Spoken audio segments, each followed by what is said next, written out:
wanted to talk about nail polish removers. And I know that I've said the majority of what I'm going to say here before in another video, but I can't remember what the video was, and I know I didn't have a video like specific to nail polish removers. So that's what this is.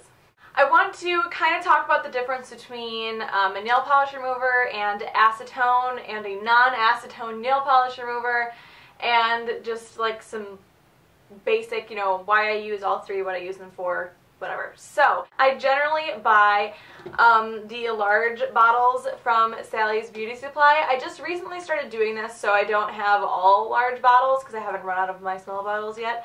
But it saves more money, and I'm going to go through them anyway, so I tend to get the bigger bottles. This is brand new, obviously. You can get a little bit of a discount with the Sally's card, which is just $5 for the year. Sometimes you can get lucky and get them when their card is on sale, which happened to me this year. This is like half off, and then you end up getting a coupon to make up for the $5 anyway. So I'm going to go ahead and start with what I try to use on a daily basis, and that is a non-acetone nail polish remover. Now, acetone dries out your nails. Your nails growing past your cuticle are pretty much dead already. So they're not, like healthy, thriving, wonderful parts of your body. They're dead. So using acetone on them strips any of the natural oils that they already had in them out, especially like repeated use of acetone. And since they're dead, they're not like producing their own healthy nail oily stuff. So I try to use a non-acetone remover whenever I can, daily. Like I said, this is the one from Sally's, and I have this Zoya Remove bottle that I refill because it has this nifty little pump thing. You put the cotton ball on top and you push it down, and it pumps the nail polish remover up into the cotton ball. It's really nice. This has a different brand in it right now. I used the Zoya Remove. I pretty much bought it so I could have the bottle. It was a good nail polish remover. It does have a little bit of acetone in it, but it also supposedly has some kind of like moisturizing properties. However, as fast as I go through nail polish remover, I didn't find that it would be a good idea for me to continue to buy it at $10 for a bottle this size.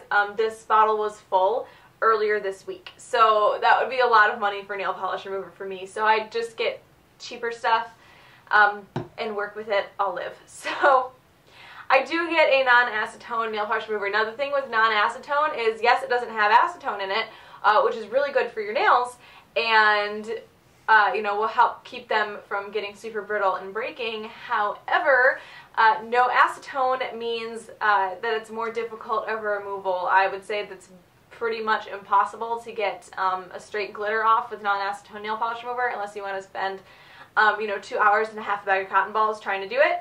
This is a little more difficult to take off. Just straight cream polishes, this works great. Pixie dust, you can get away with it, except for maybe like the magical pixies that are more like glitters. But it's good, and I try to use it every time I take my nail polish off.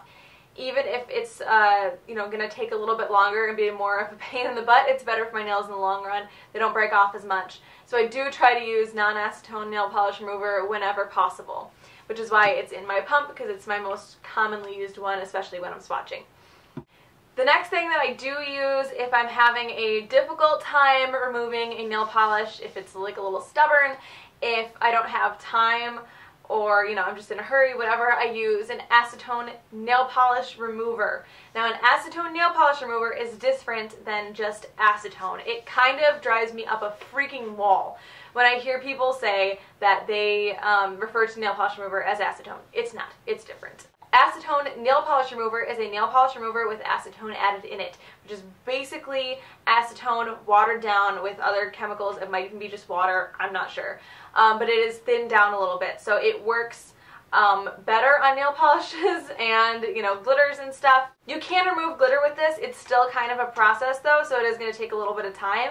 But it works a lot better on all nail polishes than the non-acetone, because there is a little bit of acetone in this. It works great, but it is going to dry your nails out a little bit over time, especially if you paint your nails daily and remove polish daily. If I'm doing videos, sometimes multiple times a day. So it's just not a good everyday option if you want to keep your nails healthy, in my opinion.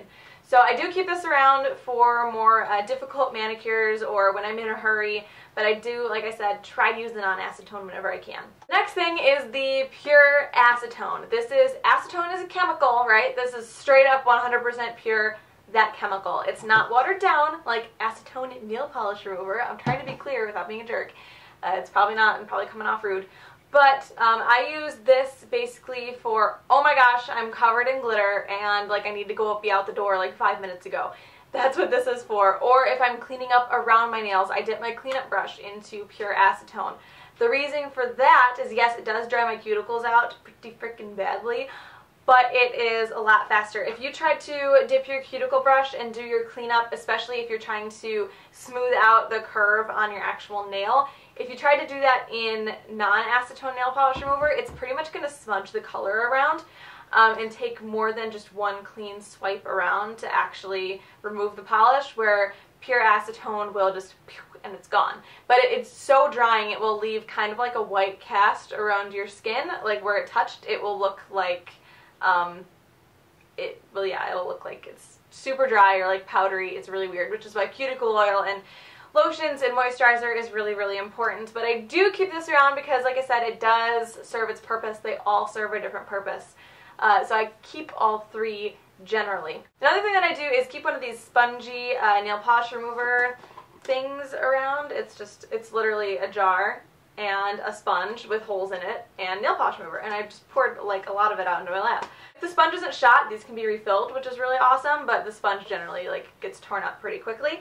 This one is from Hansen, and this is the moisturizing nail polish remover, but it does have acetone in it, so take the word moisturizing with a grain of salt. It's leaking. Cool, this leaks. I basically got this to keep at work. I just haven't brought it to work yet.